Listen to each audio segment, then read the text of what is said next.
Who am I? I'm normal Joe Unique. I'm a crucial nobody, a vital nothing, bog standard precious, a backwater special task force. I'm a run-of-the-mill winner, a finish-the-course loser. I'm significantly minute. I'm an everyday miracle. I'm typically original. I'm limited eternal. I'm an off-the-peg one-off, standard fare gourmet, a naturally supernatural, fully grown halfling. I'm an unknown celebrity, a hero in my tiny tale.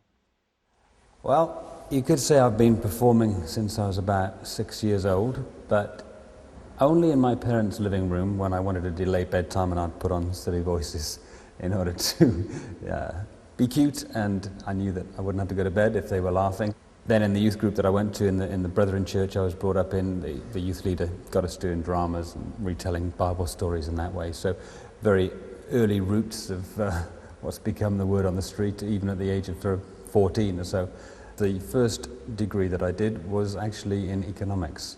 And then what do you do when you've got a degree in economics? You go and work in a bank. So 3 years I had in the bank. At the end of that, my manager in the bank caught me doing a headstand on an office chair, spinning around with my tie hanging upside down. And he walked in and we got eye contact, and I think we both realized I probably wasn't cut out to stay in the bank for very long. I'm married to Sandra and I have a little boy called Lucas who's 3.5. We met because we went to the same physical theatre school in London. She's now a dancer and choreographer. 6 months after Sandra and I getting married, I was diagnosed with an early form of bladder cancer. They treated me with BCG treatment, chemical treatment, and we got the all clear about 6 months later. A week after I got the commission to do the reworking of these Bible passages, I got a phone call from the doctor and he said, the bladder cancer is back and we need to treat you very quickly. I was left with a bladder that had TB, that was very raw. I was going to the toilet 100 times a day, 30 times a night. I had about 2 years of this horrific sleep deprivation while I was writing the word on the street. And that was my lifeline, really. It was the only thing I was doing that was creative. It was fantastic in terms of, if you're going through something like that, to be soaked in the Bible at that time was spiritually and emotionally a huge lifeline for me. So in September 2001, they decided that they would remove my bladder and we had the prospect of normal life again. In that operation, they found that the early form of cancer that they'd been treating had developed into a tumour. And so at that stage, I came out of the operation, they gave us the bad news, and the line that I remember very vividly was, if the treatment goes well, you've got about a year. I had two strangely very good options. I either died and went to heaven, which was pain-free, or I got healed and I saw my son grow up. 5 years before, I'd had a definite calling about the idea of taking central Christian truth to society in a way that's accessible. And I knew that was my job. That's my apprenticeship. And I'd spent that apprenticeship on the road, touring, experimenting with using the creative arts to express faith ideas, life ideas.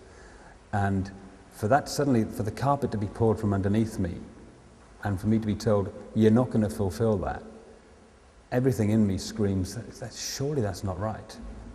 But gradually, even though I was still continuing the chemotherapy, I was actually strangely getting better while on chemotherapy, which is really weird. By about the March, I was starting to sleep in our bed upstairs rather than on the bed downstairs that the hospital was set up.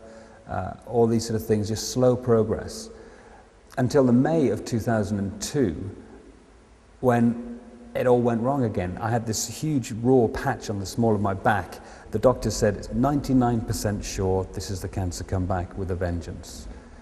And the tests showed that there was no cancer in the bones. In fact, the bones were showing signs of regrowing again. We're using the word miracle. The doctors are a little bit reluctant to use the word miracle. So when I realized that the word on the street might actually get finished, I realized that my whole life has been leading to this point of finding creative ways, accessible ways of getting Christian truth to society in a way they can consider.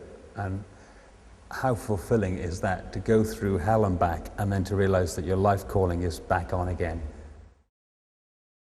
It's been an amazing 2 years, from being in my own home and not able to go up my stairs to sleep in my own bed, to swimming a mile in a swimming pool in 27 minutes, from being 98 pounds to being almost 200 pounds in body weight.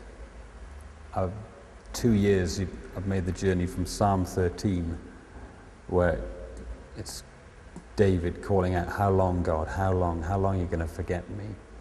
to Psalm 30, where the line is, "You've moved me from moping through coping and on into dancing." Amazing journey of 2 years. Okay, I'm not dancing because I've still got some nerve damage in my leg, I've still got some bone erosion in my pelvis, but I'm a very different person 2 years on.